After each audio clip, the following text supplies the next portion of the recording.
Ladies and gentlemen, day 2 done and dusted of BAL 2025 finals.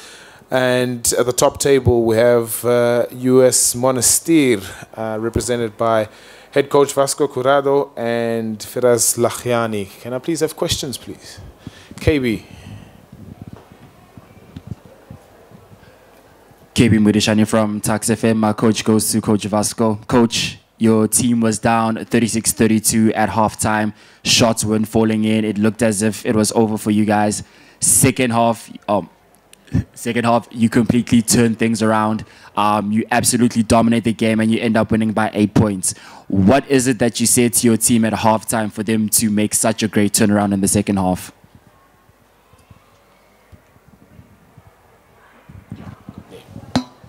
Good evening, everyone. It was a good team win, but we didn't say nothing special at halftime, and we didn't make any special strategy. The thing is, this team, the group that we have in the BAL, hasn't played together since the last game of the conference, because of our schedule at home with many games, with the championship and the cup. We couldn't prepare with the import players that we have here. So we needed this game to help us in our preparation for the quarterfinals. And I think in the second half, with the rhythm of the first half, the players felt more comfortable, and we were able to play much better. But I'm happy for the players, and our goal before the game was to go into the win or lose. We want to win. We don't want to choose our adversary. We want to win. But win or lose, I told the team, we need to be ourselves. We need to go into quarterfinals feeling confident and feeling good about ourselves. And even when you lose, if you play well, you play together, it's different than playing a really bad game. So the players stuck together through some difficult moments in the game. Not all the second, because beginning of the second half, they go away with 10 points, 11, I don't know, or 8 points around this, and we were able to recover. So I'm happy for the players. Any more questions? Hi, my name is Kelechi, and I'm from Nigeria. Are there areas, despite the win, are there areas you think the team can still improve? Yes, for sure. To control better the tempo of the game, to make less turnovers, play with more physicality, because all the teams are extremely athletic and more athletic than us. So we need to give the extra effort, especially on rebound and on transition defense, to not allow the other teams to score fast break on us and get offensive rebounds. And but I think this game helped us and helped some players that didn't play for maybe a month, to be in better shape for the quarterfinals. Any more takers for questions? Queen. Firas, US Monastir have met River Supers. This is the 5th time. Do you think there is a growing rivalry between these two in the BAL? You've met in 2021, the inaugural season. Last year you met 3 times. That's in the conference and also in the quarterfinals. So now you're meeting again for the 5th time. So you have a bit of an edge over River Supers with 3 wins and 2 losses. So is there sort of a rivalry between these two now brewing? Yeah, this is the 3rd time you're winning. This is the 5th meeting. Yeah, the first win was in 2021. That's the inaugural season. Last season, you took one of the wins in the conference, and then yes, now you lost in the quarterfinals, so now you've won. So is that a brewing rivalry gradually brewing between US Monastir, considering the number of times you've met? And whenever you meet River Supers, do you have this at the back of your mind, the revenge, considering the fact that you lost that crucial quarterfinal game last year? Of course. If you can turn your mic on for us. What? Is your mic on? Okay. It's okay. Of course, we had last season games in our head. So we took lesson from last season. Like you saw, last season was maybe the team not really good like this year. We had this year we have a good foreigner player and a good Tunisian player. I think this season we're gonna go further than the last season.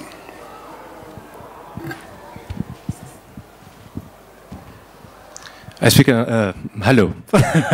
I'm Ahmed Moussa from Tunisia, television and radio. I will speak in Arabic after we translate. سؤالي الفراس مباراة اليوم خليتكم تترشحوا باش تلعبوا ضد بيترو الأنغولي. بيترو الأنغولي تعرفوه بالكدا فريق لعبتوا له قداش من مرة وأكيد فما تغييرات بالنسبة للمرة هذه والمشاركة هذه والروستر الحالي. دونك شنو باش تحضروا خاصة لمواجهة بيترو الأنغولي بالخصوص معناها للمباراة القادمة شنو باش يكون الاختلاف بينها وبين المباريات القادمة. In English, the quarter final match will be against Petro di Luanda.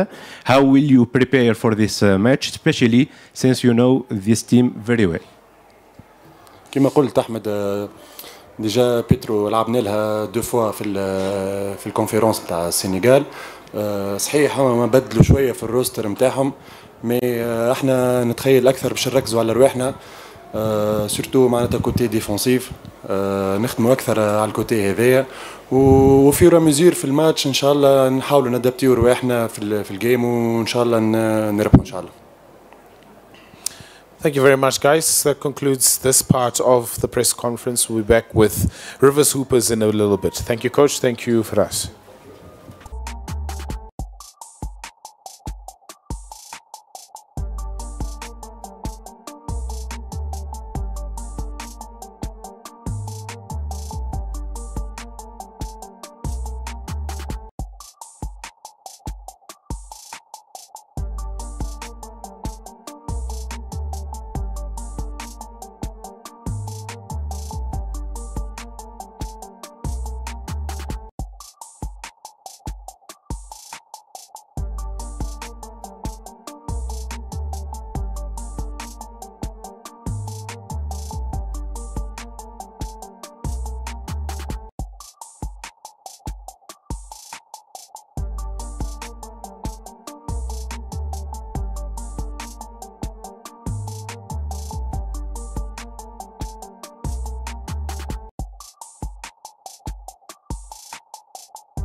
Our last part of the post-match presentation for day 2 of BAL 2025. We've got Rivers Hoopers, who are represented by head coach Ogu Uduadu and Raphael Patni. Questions, please. Leonard Solms at the back.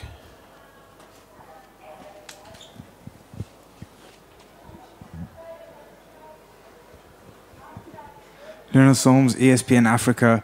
Raf, earlier in the tournament we were speaking about how much you love South Africa, how much you love these fans, how much you were looking forward to playing in front of them if you could make it to the playoffs. Now that you're here, how does it feel? And did that maybe play a part in the performance we've just seen from you? Raf, sorry, if you can switch the mic on there, please. Yeah.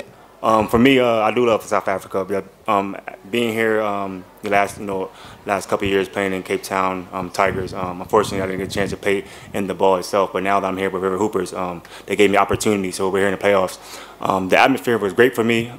We had a lot of fans come out. I wish we got the win, but everything is, it's excitement for me to continue to show and perform for the fans for here.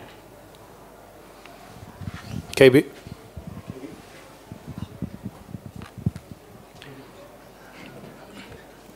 KB Mudishani from Tax FM. My question goes to Coach Ogo. Coach, first at halftime, it seemed as if Rivers had the game in hand. It seemed as if everything was in control. But in the second half, things started to unravel. Do you put that down to maybe game fatigue, game rust, or maybe a loss of concentration? Well, I think it's a loss of concentration. We were up there, just like you said, the first 2 quarters. And then the third quarter, everything broke down. We're happy it happened in a game that was just a seeding game. We didn't want this to happen in the quarterfinals. So it gives us the opportunity to go back, watch some more film, and try to clean it up tomorrow at practice before we come back for the quarterfinals on Monday. But all in all, I think we played a very good game. And except for that break in the third quarter, like you said, I'm impressed with what they did. Claire? Hi, quite a specific question for you, Coach. I'm following one of your players, Armen Doumbia, who also plays in France. Can you tell me what he brings to the team and why the Hoopers went for him? Well, you could see that he gave us a lot of good minutes today, offensively and defensively, which was something that we didn't quite have in the conference in Morocco. Also, we needed people who had played a lot more at this level, and I think he was fantastic today. Defensively, we wanted someone who could guard the perimeter, the dribble penetrations, and we had that. So he didn't have a great game today. I know he can be better. All I need to say is watch out for him in the next game. Yes, sir. All right, Coach. Queen from Nigeria. Coach, they basically played your team on the zone for a while, like almost 5 minutes, and you had no answers. So going forward into the second game, that's a crucial game, the quarterfinal game. How do you intend to work on that and correct that? Then secondly, you play a familiar four. You knocked them out completely, like you gave them no chance to play in the quarterfinals and the playoffs last year. And you're also very familiar with them in Rwanda. So what should we expect on Monday? Well, I know our opponents are going to be scouting us. They see that we're going to struggle against the zone. And like I said, it's a good thing that it's happening right now.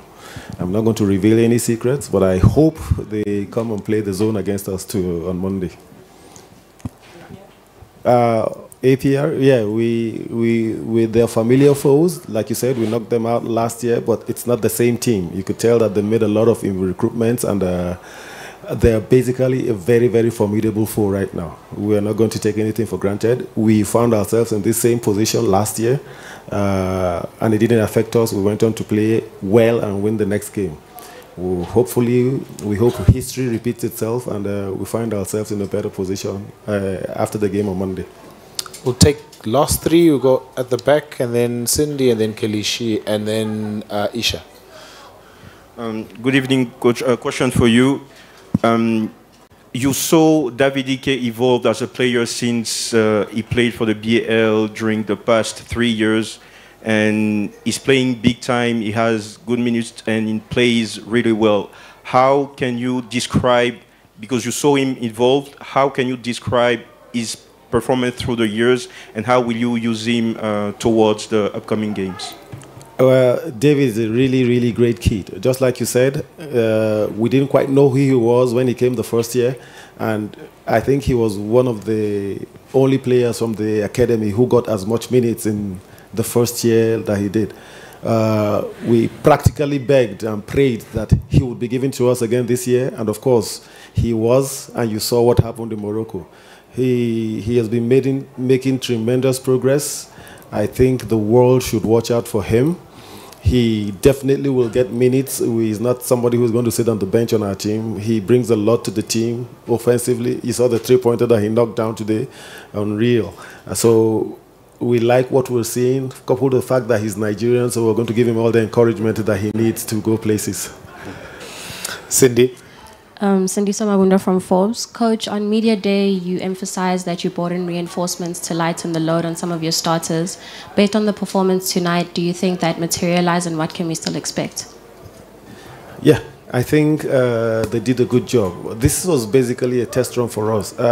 Like I said, as a unit, this is the first competitive game that we've played since we played in Morocco. Okay, so we actually looked forward to playing this game and seeing what we could do. After not playing for that long, I think we put up a great job. And you know, that is basketball. The more you play, the better you get. So we're going to come out better in the next game. And trust me, the people that I brought and made mention that I brought along to help us out, they really did a great job. You could see that yourself. So I'm really happy with the way they performed. And I'm really excited about what's going to happen on Monday. Kelechi. Yes, Coach. Thank you so much. Were there any particular moments or plays that I feel could have changed the course of today's game? Yes, we broke down in the third quarter, and they pulled away when they made a couple of three-pointers back-to-back. We didn't quite defend that well. We let them get too many second opportunities, and all those ones were resulted in those three-pointers that they hit. So, of course, we're going to watch all that over and over again before Monday, and hopefully try to see how we can react better to situations like that. Last one. Thank you. Stats don't lie. Coach, why are you looking at me like this? Amakuru. Amakuru Nemeza. Coach, you know they say stats don't lie. You conceded 34 points in the third quarter. Kelvin Amayo, who we know averages over 16 points per game, had 1 point. What are you going to change against a team you know very well, APR, because you coach in the Rwandan Basketball League? Well, as regards Kelvin Amayo, something a lot of people don't know is that he almost did not play today. He was down with malaria. I didn't even think he was going to give us the number of minutes that he did. So we just wanted him to run around and see how he was. It was not his performance. Kelvin is Kelvin. He's going to be Kelvin any day.